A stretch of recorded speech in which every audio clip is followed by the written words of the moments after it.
Can you hear me now? Yes. Okay.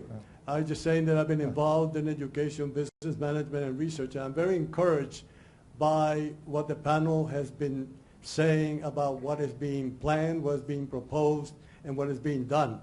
My question is a little different. I'm also encouraged by the fact that there's emphasis in vocational education as an alternative. I think one of the problems we have is that our high school students think that it is absolutely essential to go to college in order to succeed.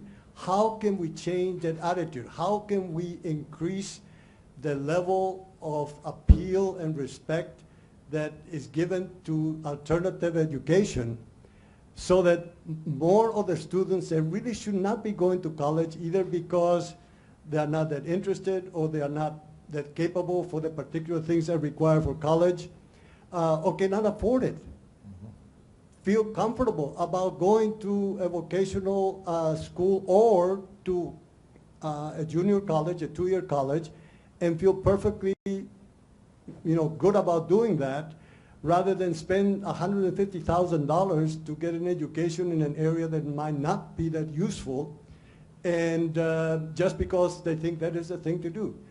And I don't know whether it's from advertising or how to do it, but I have grandchildren, and I know they feel that they have to go to college. I think they can get into college, but I'll feel better if they didn't feel that it's absolutely necessary to get into college.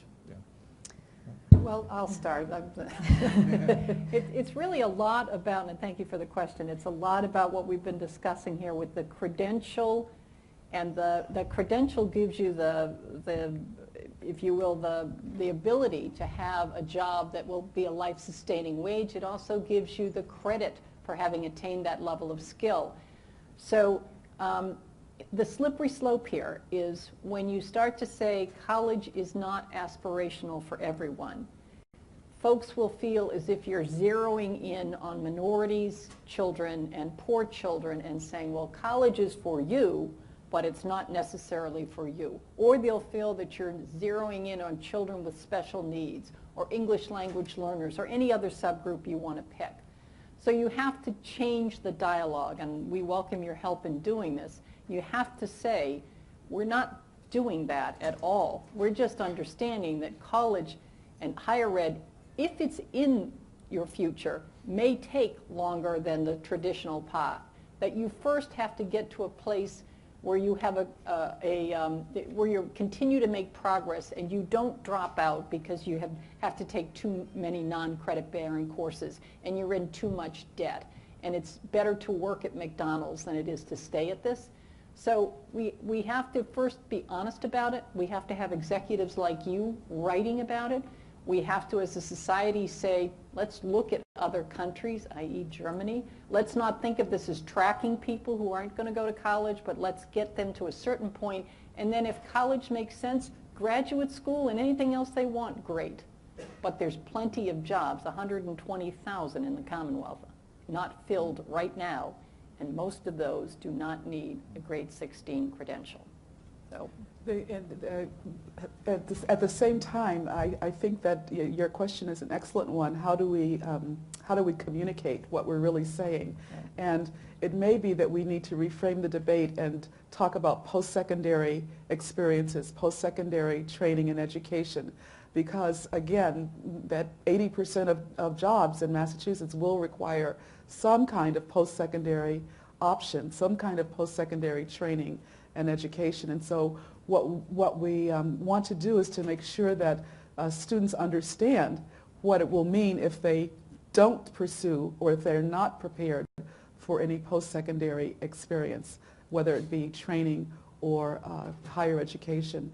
Even the military is finding that students, in particular certain subsets of the population, are not able to pass the test that you need in order to be able to sign up. They sign up, they want to become a part of the military, but they can't pass the entrance exam. And so it's an issue that we still have to keep in our minds, that we want young people to be prepared to be able to have a life-sustaining job. McDonald's isn't necessarily going to do it unless, like a friend of mine, you're an owner of five or six of them. You'll do fine. So, but that post-secondary, maybe we need to change the discussion to post-secondary instead. Yeah, and I would just add that, you know, my colleagues did a great job of getting at the top of Maslow's hierarchy. So, you know, let me get to the base. Let's make it exciting for kids. Okay, let's make it fun for kids. Let's expose them to things. Shame on us that, you know, the whoever wins the state basketball championship gets, you know, 10 pages on the front page. But who won the robotics competition is on page 24. I mean, shame on us. I mean, they're going to gravitate towards the things that we think, okay, or that we're, you know, portraying as important. So, you know, it's going to start here. We bring them in. I don't know how many kids think of injection molding. Yeah, we have 100% robotics. I mean, that's pretty slick when you see these things going back and forth. You don't need a college education to be able to work on those and to be able to build those kinds of things. So, you know, we're working with the school system in terms of the first competition, and we work with the junior highs, but we have to get kids excited. You know, we have to bring them in. We have to show them what it's all about. We have to, you know, show them what the opportunities are. And again, we have to make those things important. It's really up to what, it goes back to this leadership thing. I know it's so trite to say, right? But quite frankly, you know, everything that we're talking about here, you know, the best grass seed doesn't grow in the parking lot, right? If we don't cultivate the environment, if we don't cultivate the soil to plant these kids, they're not going to grow either. So that's the challenge for us. And I just want to add one other thing. There's widespread voter support. 83% of voters believe that all students should be college and career ready for whatever path they want to take.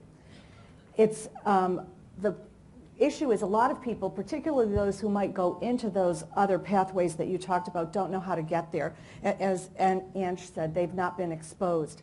And the Department of Higher Ed, of Elementary and Secondary Ed, and MBAE have worked in partnership on the American Diploma Project for a long time. And we're now working on something called the Future Ready Project, Future Ready Massachusetts. You will hear about it. And it is basically trying to communicate to students not about why they need to study hard and be ready for post-secondary success, but their options. And we're going to be asking employers to offer those kinds of opportunities for career exposure so that sixth graders understand why they have to be taking algebra, so that ninth graders understand why they need to take 3 years of a lab science. And because no matter where they go, they're going to need to have that experience, and there's a lot of research that shows that it's an indicator of future success. So